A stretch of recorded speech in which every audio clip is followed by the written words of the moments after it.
morning, children. Now let us find out what Griffin did further when he escaped from the store.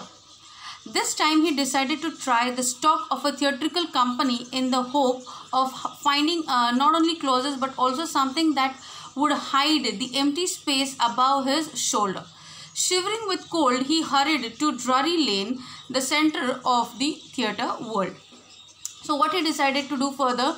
So he had faced trouble because of his invisible body, and people started taking him wrong way. So what he decided to move towards a theatrical company. Theatrical company means where makeup, different types of clothes, and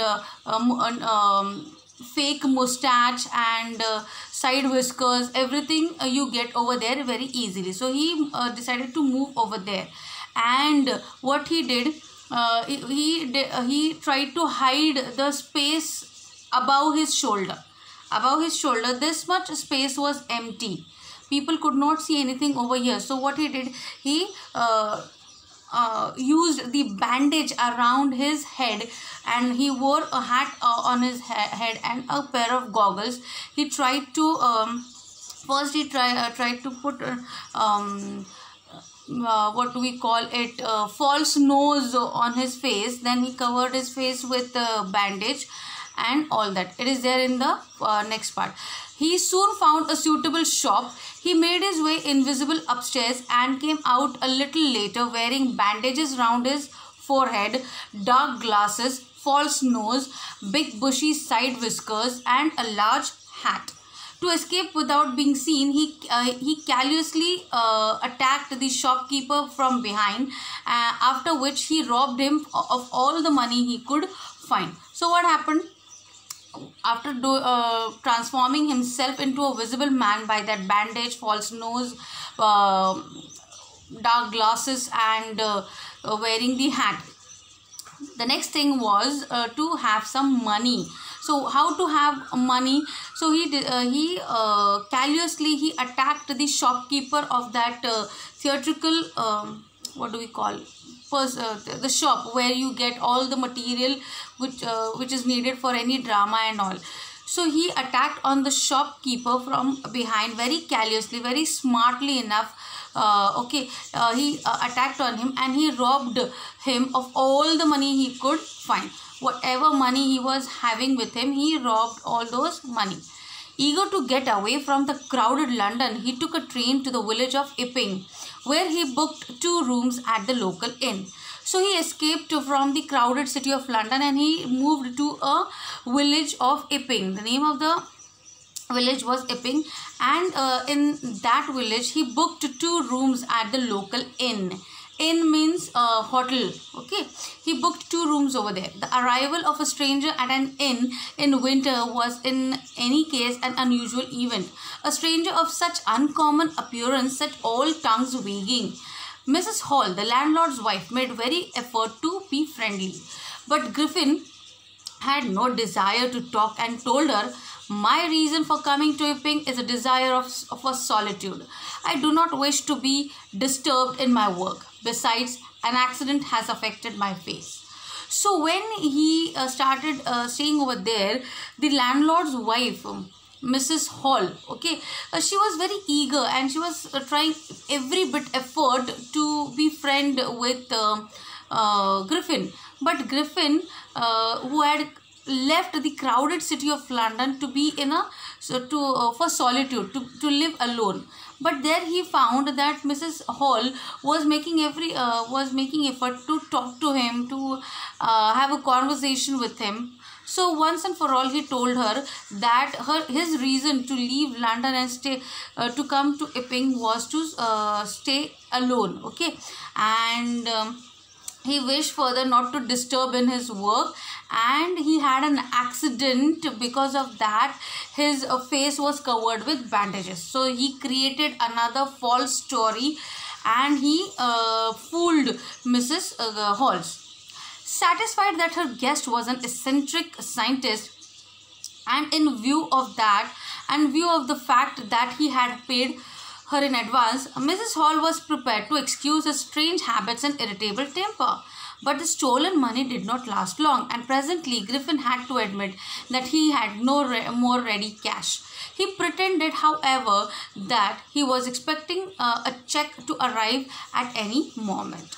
So Mrs. Hall was satisfied that her guest was a eccentric scientist. Eccentric means very absurd, short-tempered, mad kind sort of a person. So according to her, the scientist was eccentric, and she was satisfied, and she further did not bother about the strange habits and his irritable temper, because Griffin has already paid her in advance. Okay, so she was satisfied. Do whatever you want, because he had paid her. But the stolen money which he had paid as a rent to her, it didn't last long. Okay, finally he became a cashless person. So he pretended in front of her, before that he admitted that he was not left with money, and further he said that he was expecting a check to arrive at any moment. Again, a false story. So he was very smart enough to lie, to hide himself from getting revealed in front of the people. So he lied again by telling that he was expecting a check at any moment. Shortly afterwards, a curious episode occurred, but a curious thing happened after that. What was that? Very early in the morning, a clergyman and his wife, they were awakened by noises in the study. Creeping downstairs, they heard the chink of money being taken from the clergyman's desk. So the clergyman means the landlord of that hotel, that inn, and his wife means Mrs. Hall. Both of them, they woke up early in the morning because of the noises, okay, which were coming from the study room, okay, from the study. So without making noise, both the couple, they came downstairs to see what was going on. Without making any noise and with a poker grasped firmly in his hand, the clergyman flung open the door. Surrender!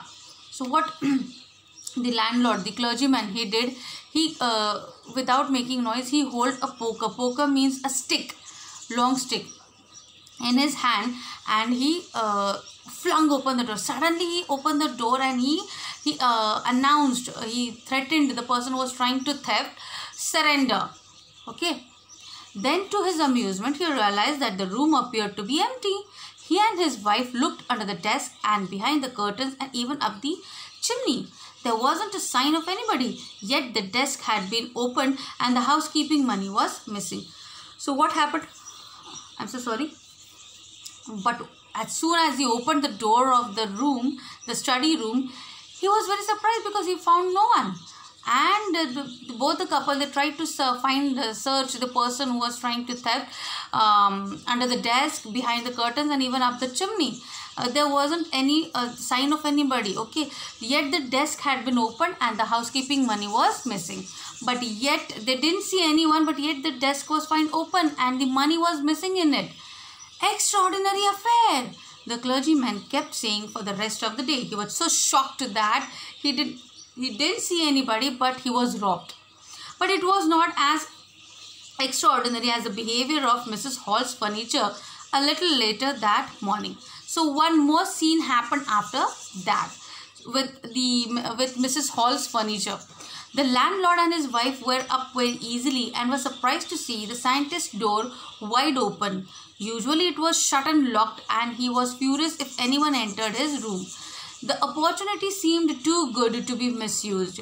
They peeped round the door, saw nobody, and decided to investigate.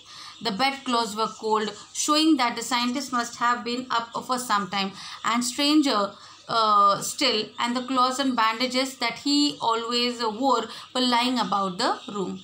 A strange thing happened. One more strange thing happened that morning when both the couple, they went upstairs, where Griffin was staying outside his room. Okay, they found that the door was open. Very strange, because the scientist usually kept his door shut and locked so that no one should enter and disturb him.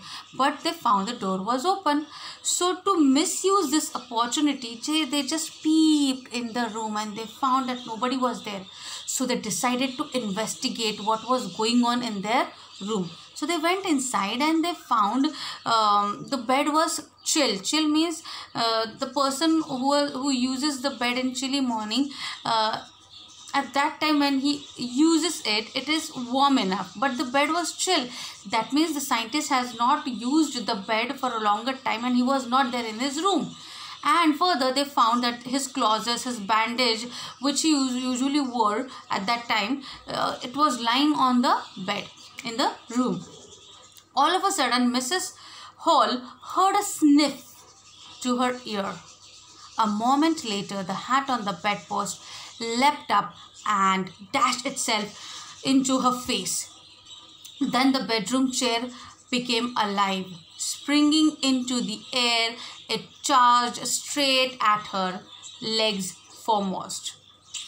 As she and her husband turned away in terror, the extraordinary chair pushed them both out of the room and then appeared to slam and lock the door after them. So what happened when both the husband and wife, they were investigating the room in which the scientist was staying, she heard a sniff around her ear. Someone sniffed besides her ear, but she could not see the person who sniffed. Okay. Later on, she saw the hat which was there on the bed. It got lifted itself. The hat automatically got lifted in the air, and she saw the hat coming towards her. That means someone threw hat towards her and dashing on her face. Further, both of them, they saw the chair, the rocking chair. It sprang up into the air automatically with the legs towards them, and the chair came directly towards Mrs. Hall and she fell down, and both the couple were very terrified. All the things were happening automatically. They could see nobody over there, and everything was coming towards them. So they got frightened and immediately they came out of the room. But they came out of the room in the sense the chair pushed them out of the room, and the chair shut the door and locked it. They slammed the door.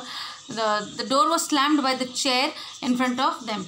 So Mrs. Hall almost fell down and the stairs in hysterics. She was convinced that the room was haunted by spirits and that the stranger had somehow caused these to enter into her furniture. So what happened? Mrs. Hall, she was so terrified that she was convinced that the room was haunted. Spirit was there, ghost was there in her room, and that was all because of the stranger, the scientist, who had brought the ghost in her room, and the ghost was playing with the furniture. So till here we'll study the Mrs. Hall. She was so surprised and she was so terrified, and she thought that some ghost or her room was haunted, and it was all happening because of the scientist. What happens further, we'll reveal it in our third and last part of this chapter in our next video. Until then, please go through this video and the previous video, read the chapter, go through the summary in the refresher, so that you will understand the story in a better way. Leave your comment in the comment section without fail, and please watch it again. Okay, thank you.